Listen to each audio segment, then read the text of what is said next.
Husband డ్యూటీకెళ్ళిపోయారు. అలాగే పిల్లలు కూడా స్కూల్‌కెళ్ళిపోయారండి. వెళ్ళిపోయాక నా రొటీన్ అనేది చూసేయండి. క్లీనింగ్ సెక్షన్ అలాగే ఏమేం పనులు చేసుకుంటాననేది ఈ వీడియోలో అంతా చూపిస్తాను. వీడియో ఎక్కడ స్కిప్ చేయకుండా ఫుల్‌గా చూడండి. ఇప్పుడొచ్చేసి మార్నింగ్ బ్రష్‌లు చేశారు కదా పిల్లలిద్దరూ వాషింగ్ మిషన్ మీదే పెట్టేశారండి. ఆడ చేసేయడమును, అక్కడ పెట్టడం, మళ్ళీ నేను సర్దుకోవడం ఇదే పని. తర్వాత వచ్చేసి వాషింగ్ మిషన్ బట్టలయితే వేసేస్తున్నాను. మార్నింగే స్నానాలు చేసేస్తారు కదండీ పిల్లలు. వాళ్ళు ఇప్పిన బట్టలన్నీ ఉంటాయి కదా! అవైతే వాషింగ్ మిషన్ వేసేస్తున్నాను.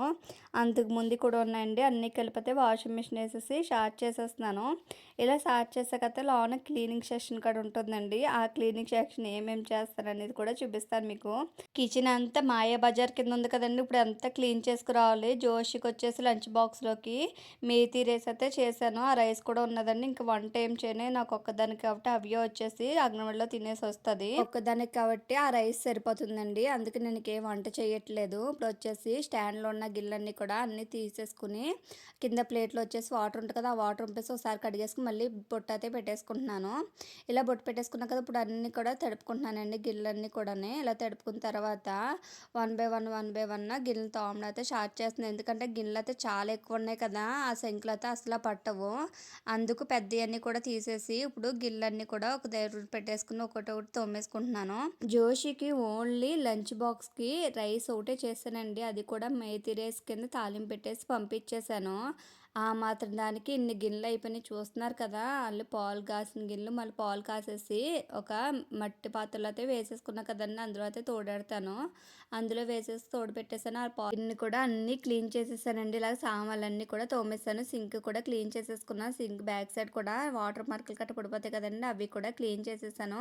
ఇలా క్లీన్ చేసిన తర్వాత అయితే ఇప్పుడు స్టవ్ అంతా క్లీన్ చేయాలి కిందకి స్టవ్ ఎంత గలీజ్‌గా ఉందో కదండీ! ఆ స్టవ్ ఆ బర్నర్స్ అన్నీ కూడా తీసేసైతే ఒకసారి క్లీన్ చేసేసుకుంటాను. కడగను. మామూలుగా సర్ఫ్ పెట్టేసుకొని అయితే క్లీన్ చేసేసుకున్న తర్వాత ఒక క్లాత్ తోటి అయితే క్లీన్ చేసేస్తానండి. మళ్ళీ ఎక్కువ కడిగినా కూడా స్టవ్ పాడైపోద్ది కదా! అందులో వెళ్ళిపోయాక ఏమో ఖాళీగా ఉంటాం కదా! వచ్చేయొచ్చు కదా అనుకుంటాము. ఏమీ ఖాళీ ఉండదండి. వాళ్ళు ఉన్నప్పుడే కొంచెం ఖాళీగా ఉన్నట్టు అనిపిస్తుంది. వాళ్ళు వెళ్ళాకైతే మొత్తం క్లీన్ చేసుకురావడం, వాళ్ళు వేసిన గత్తరంతా కూడా క్లీన్ చేయడమే సరిపోతుంది. ఇలా అయితే మొత్తం స్క్రబ్బర్ పెట్టి క్లీన్ చేసిన తర్వాత ఒక తడి క్లాత్ తీసుకొస్తే మొత్తం క్లీన్ చేసేస్తున్నాను. ఇలా అయితే క్లీన్ చేసిన తర్వాత బర్నర్స్ కూడా ఒకసారి వాష్ చేసేసుకున్నానండి. ఆ వాష్ చేసుకున్న బర్నర్స్ కూడా పెట్టేసుకుంటున్నాను ఇలాగా. తినంతా క్లీన్ చేసేసాను కదా! క్లీన్ చేసిన తర్వాత హాల్‌లో మొత్తం బెడ్రూమ్‌లో కూడా ఆళ్ళు ఆడుకున్న ఆట సామాన్లన్నీ కూడా పాడేశారండి.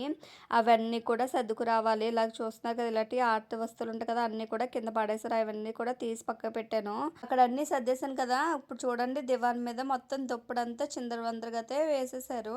అదంతా దులిపేసి అయితే నీట్‌గా అయితే వేసేసాను. తర్వాత వచ్చేసి నేను ఉతికిన బట్టలయితే ఉన్నాయండి. అలాగే కుర్చీలో పెట్టేసి ఉంచాను. ఎప్పుడు మడత పెట్టేసింది అప్పుడే మడత పెడితే త్వరగా పని అయిపోతుంది. అలా కాకుండా ఇలా కుర్చీలో అయితే బట్టలు పెట్టామనుకో 2, 3 రోజుల దాకా అట్లే ఉండిపోతాయి. మనం మడతెట్టేదాకా అలా ఉంటాయి కదండీ! నేను బట్టలు వాష్ చేసే ఒక 3 రోజులు, 4 రోజులు అయిపోయింది. అప్పటి నుంచి అలాగే దాని మీద ఉండిపోయినాయి కుర్చీలోని. ఇంకిలా కాదు అని ఇంకా బెడ్రూమ్‌లోని పెట్టేసి ఆ బెడ్రూమ్‌లో మడత పెడతాను. పక్కన సర్దేస్తున్నాను. ఇలా ఓ పక్కన మడత పెట్టుకుంటాను. ఓ పక్కన ఇదేం దానికి ఎక్కడ ఉన్నవో ఈ బట్టలనేది అక్కడ పెట్టేస్తున్నాను. పిల్లల ర్యాక్ పిల్లల్లోని నా దాంట్లో నాయి. అలాగే మా హస్బెండ్ షార్ట్స్ అన్నీ కూడా వాళ్ళ తానులో వాటిలో పెట్టేస్తున్నాను. ఇలా అయితే బట్టలన్నీ కూడా మడత పెట్టుకొచ్చేస్తున్నానండి. యూనిఫామ్ షర్టులు కూడా ఇలాగ బటన్స్ పెట్టి పెట్టకపోతే నలిగిపోయినట్టు అయిపోతున్నాయి అని తిట్టుకుంటున్నారు. అందుకు బటన్స్ అయితే పెట్టేస్తున్నాను. లేదంటే ఫోల్డ్ చేసి పెట్టేసేదాన్ని. అలా కాకుండా ఇలాగైతే అన్ని బట్టలు కూడా మడత పెట్టేసానండి. మడత పెట్టేసాకైతే దేని దానికి సర్దేశాను. సర్దిన తర్వాత ఒక 5 మినిట్స్ అయితే ఖాళీ ఉంది. ఖాళీ ఉన్న తర్వాత కొంచెంసేపు టీవీ పెడదామని ఇక్కడ అంతా కూడా సర్దేసిన తర్వాత అయితే కొంచెంసేపు రిలాక్స్ అవ్వానండి. ఒక రిలాక్స్ అంటే రిలాక్స్ కాదు. ఒక 5 మినిట్స్ పాటలు పెట్టుకుని అలాగా కొంచెం రిలాక్స్ అయిన తర్వాత మళ్ళీ మా హవ్యని తీసుకురావాలి. హవ్యని తీసుకొచ్చి అక్కడ భోజనం పెట్టకపోతే భోజనం పెట్టాలి. కంపల్సరీ భోజనం అయితే వండుతుంది. ఇంట్లో అయితే తినడానికి చాలా మారం చేస్తది. అక్కడ మేడం భయంతోటి భోజనం అయితే కంప్లీట్ చేసేసి వస్తది. ఇలా అయితే హవ్యని తీసుకొచ్చాను. హవ్యని కూడా పడుకోబెట్టేసానండి. పడుకున్న తర్వాత వాళ్ళకి స్నాక్స్ అనేది ఏదో ఒకటి వండి పెట్టాలి కదా! అలా ఆలోచిస్తుంటే ఇంట్లో సున్నుండల పొడి ఉంది, బెల్లం ఉంది, అలాగే నెయ్యి ఉంది. ఇంక ఇది కాదని ఇంకా కూర్చుని హవ్యని పడుకోబెట్టేసిన తర్వాత అయితే బెల్లం అయితే ఇలాగ చెదగొట్టుకుంటున్నానండి. చాలా గట్టిగా ఉంది. ఒక రాడ్ తెచ్చుకున్నైతే ఇలా చితగొట్టేసాను మెత్తగాని. అది మళ్ళీ మిక్సీలో వేస్తాను, ఎందుకంటే మెత్తటి పౌడర్లు అవ్వాలి కదా మనకి.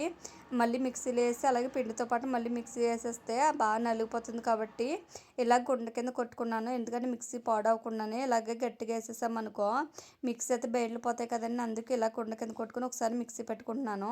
వచ్చినంటే మా జోషి అయితే ఏదో ఒకటి పెట్టమ్మా, ఏదో పెట్టేసి నేను రాసుకుంటా లేదా చదువుకుంటాను అని అంటుంది. అందుకు ఇలాగ జోషి వచ్చినప్పుడు త్వరగా చేసేద్దామని ఇంకా ఇలాగ కలిపేసాను బెల్లం అంతాని.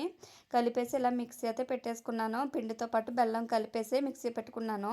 ఇలా మిక్సీ పెట్టుకున్నాను కదండి. ఇప్పుడు అంతా కూడా ఉండల కింద చుట్టాలు నెయ్యి అయితే కరిగిపెట్టుకున్నాను. ఇక్కడ ఎంత పని అయిపోయింది కదండి. ఓ పక్కన కూడా వాషింగ్ మిషన్ అయితే అయిపోయింది.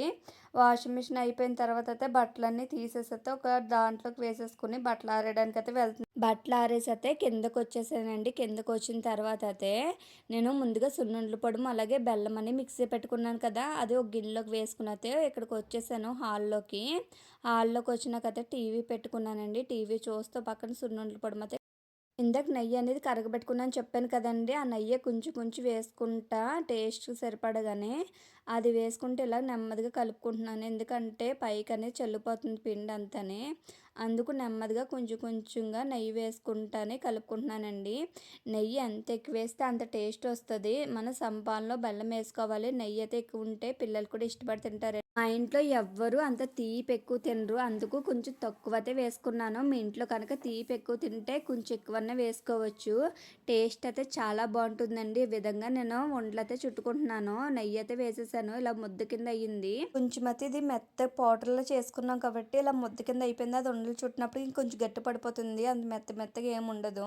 టేస్ట్ అయితే చాలా బాగుంటుందండి. ఈ విధంగా చిన్న చిన్న ఉండల కింద చుట్టున్నాను. పెద్దగా ఏం చుట్టట్లేదు, ఎందుకంటే పిల్లలు తింటారు కాబట్టి వాళ్ళకి నోరు సరిపడగా చిన్న చిన్న ఉండలు అయితే చుట్టుకుంటున్నాను. ఇప్పుడు ఎట్టుకున్నాను కదండి. ఈ పని అంతా కూడా హవ్య లేచినప్పటికి అలాగే జోష్ పాప వచ్చినప్పటికి చేసేయాలి. ఎందుకంటే మళ్ళీ నేను చేస్తాను, నేను ఉండలు చెడతానని ఇద్దరు గొడవాడుకుంటారండి. ఇంక అరడమే సరిపోద్ది. ఒక పక్కన టైం కూడా చూసుకోలేదు. ఎంత అయినప్పటికీ 3 అయిపోయింది. ఇదంతా చేసినప్పటికి మా హస్బెండ్ కూడా డ్యూటీ నుంచి వచ్చేసారండి. నేను ఇంకా టైం అవ్వలేదేమో అనుకున్నాను. త్వరగా అయితే ఈ పక్కన ఇవన్నీ చేసేసుకున్నాను. ఆయన వచ్చినప్పటికైతే మొత్తం కంప్లీట్ చేసేసాను. ఈ సున్నుండలు చేయడానికి చాలా రోజుల నుంచి అనుకుంటున్నాను. కానీ అవ్వట్లేదు. ఎందుకంటే ఇది మిక్సీ పట్టుకుని బెల్లం తురుముకుని అలాగే ఉండలు చుట్టడమే పెద్ద పని. అది కూడా నాకు చాలా చిరాకు ఆ ఉండలు చుట్టడం అంటే. అందుకు పెట్టలేదు. ఇంకా అలాగే అయిపోతుంది. పిల్లలు అడుగుతున్నారు ఎప్పటి నుంచో అని. ఇంకా కూర్చునైతే అలాగా హవ్య పడుకుంది. టైం ఉంది కదని త్వరగా అయితే చేస్తున్నాను. ఇలా అయితే ఉండలన్నీ కూడా చుట్టేస్తున్నానండి. ఇలా రౌండ్గా చుట్టుకు రావాలి అంతని. కరెక్ట్గా మా హస్బెండ్ ఇంటికి వచ్చినప్పటికీ ఆ ఉండలు చుట్టడం అయితే అయ్యింది. చాలా టైం పట్టేసింది. నేను ఇంకా 2:30 అలా అయ్యిందేమో అనుకున్నాను. 3:20 అలా అయిపోయింది. 1 అవర్ పైనే పెట్టేసింది ఈ పని అంతా కూడా. చూస్తున్నారు కదా, లడ్డూలాగా చాలా బాగా వచ్చింది. టేస్ట్ కూడా చాలా బాగున్నాయి. హవ్య కూడా లేచిందండి. అది కూడా తినడం అయితే స్టార్ట్ చేసింది. ఇలా అయితే వంటలు చేయడం అయిపోయిందండి. వ్లాగ్ అయితే నచ్చింది అయితే సబ్స్క్రైబ్ చేసుకోవచ్చు కదా.